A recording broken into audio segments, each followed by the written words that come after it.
Eugenie, congrats on your singles win. Why did you also want to play doubles with Sloane this tournament? Well, it's been in my head recently to kind of try play doubles a bit more often. And she asked me a few days before the tournament, and I was like, yeah, why not?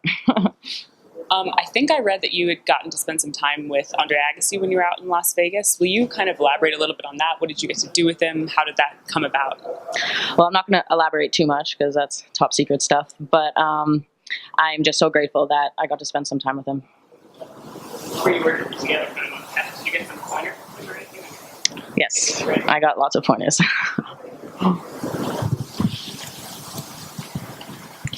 What was going through your head when you had, I think, 8 match or set points and then capitalized in the 9th? Like, well, how do you stay so calm? You look very put together.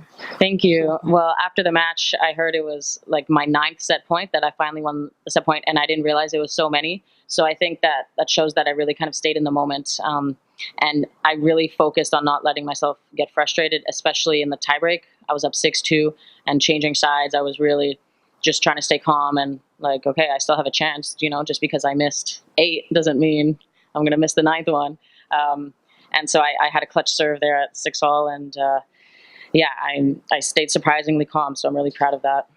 And you had your coach, I'm not sure who you're working with right now this week. What's his name? Roberto. Okay. He's Italian. Okay. How much does it help having him come on court? Because after 5-4, you kind of took off and did a lot better. How much does it help having a coach being able to come talk to you? I like it. It's all a learning process. So it's about learning in that moment what's maybe going wrong, what I could do better, and also in a way for the future and then future matches and Grand Slam matches where we don't get that, I can kind of recall, okay, like what would my coach say now? And so I like it just in the sense of the general kind of trying to improve aspect of the coach coming on the court.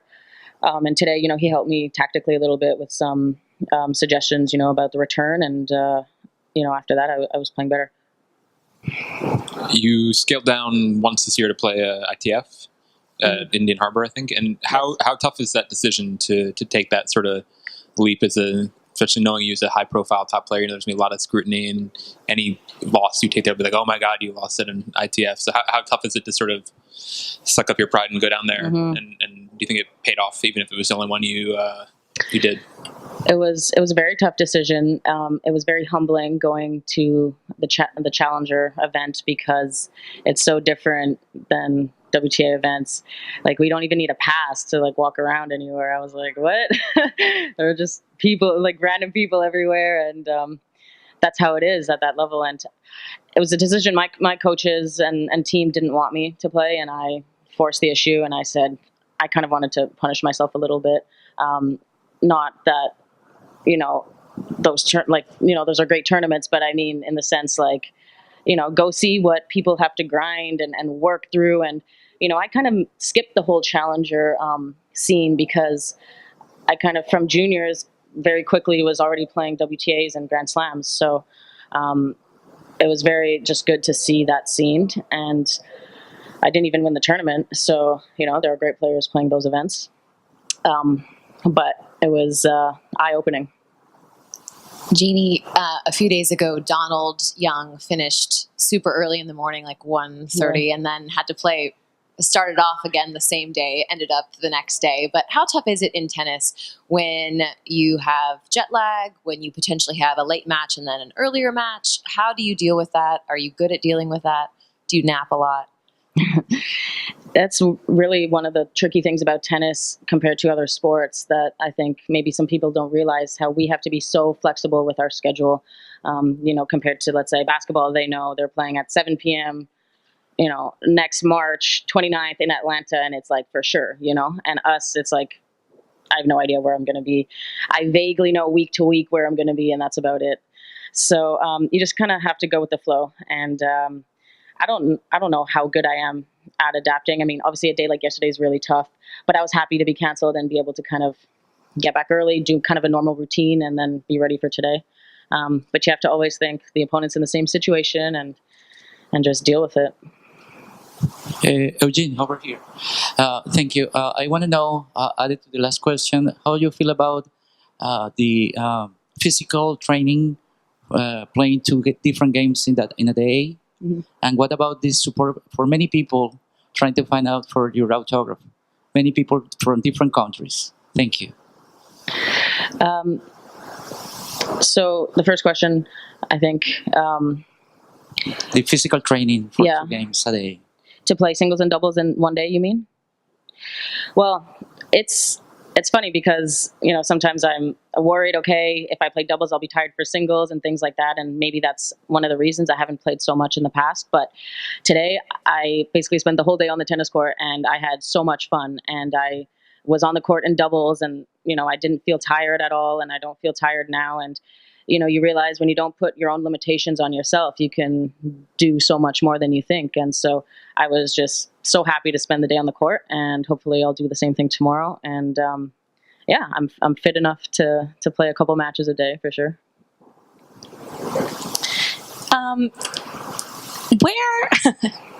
Where do you feel like you are? What are you working on in your game specifically right now? And what are your goals for this summer? I feel like I'm a work in progress. I'm just trying to work a lot on things, in the game, serve, return, playing my aggressive style of game. And, it's having the right mentality while doing it, being mentally strong during matches. And those are the goals. And so every day I kind of wake up and I'm trying to improve myself.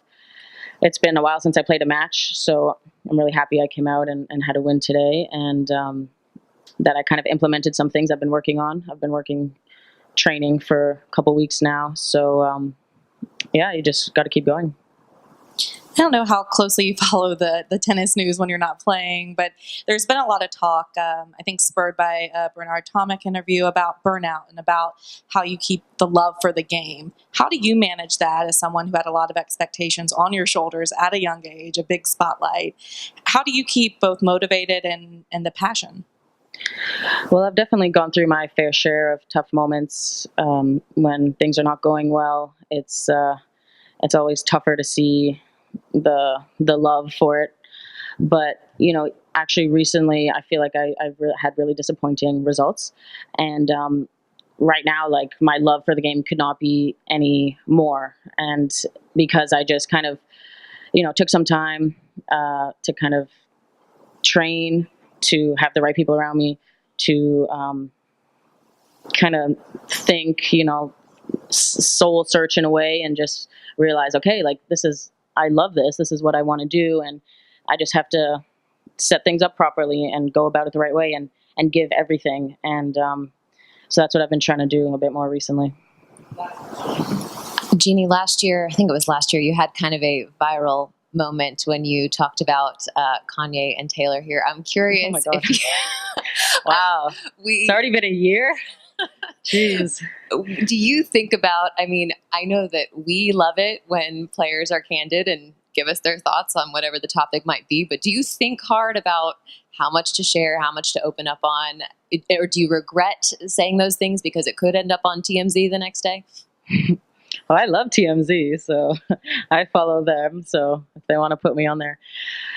Well, I've always been told to be yourself, and that's what we get in media training. So I think I am pretty candid and straightforward, and I think that's the way to be, because as a fan of sports and athletes, when I see athletes giving, standard, boring answers, expected, generic stuff, it's so boring. So I hope to not be like that, and if I am, please tell me. But I just, why beat around the bush? Just be straightforward and be honest. So I never have any regrets.